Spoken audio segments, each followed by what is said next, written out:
يلا بينا نعمل مع بعض الكرواسون بطريقة سهلة جدا وخطواته بسيطة جدا.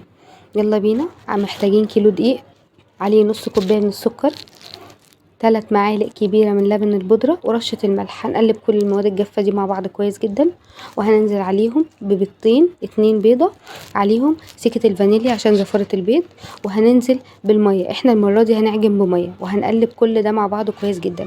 انا كنت مختبرة معلقة كبيرة من الخميرة في ربع كوباية من المية، هننزل بيها، وهنكمل بقية العجن بالمية لحد ما يبقى المنظر بالشكل ده. طبعا مش الطف حاجة. هننزل عليه بنص كوباية من الزيت لحد العجينة ما تنعم وتبقى بالشكل ده. هنسيبها تختمر، وبعد ما تختمر هنقرصها، وبعد ما نقرصها هنسيب القرص ترتاح.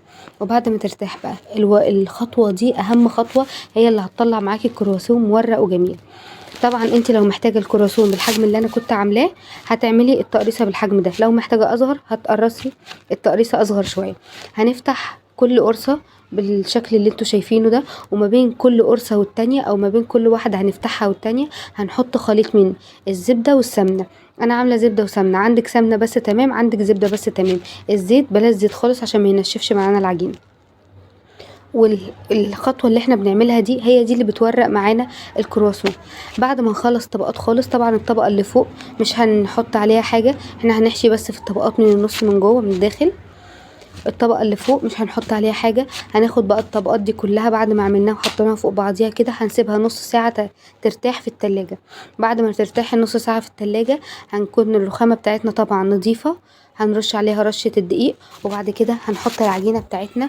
طبعا العجينة بتاعتنا مرتاحة فهتتفرد معانا بسهولة. السمك بتاعها عايزينه متوسط، مش عايزينه لا تخينة ولا رفيعة. هنقطعها زي البيتزا. عايزين الكرواسون ممكن يكون اصغر، ممكن المثلثات بتاعتكم تكون اصغر من كده، نفس الحجم، يبقى المثلثات دي حلوة قوي كده. انا النهاردة هحشيه شوكولاته. طبعا الحشو يرجع لكم انتوا. واحنا بنلف كده الكرواسون نقوم مدهنين من الخليط اللي احنا عاملينه، اللي هو السمنه والزبده. بعد ما نخلص الكميه بتاعتنا خالص هتبقى بالشكل ده.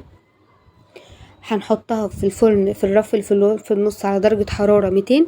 وبصوا التوريقه وبصوا الجمال، وما تنسوش الشير وما تنسوش اللايك.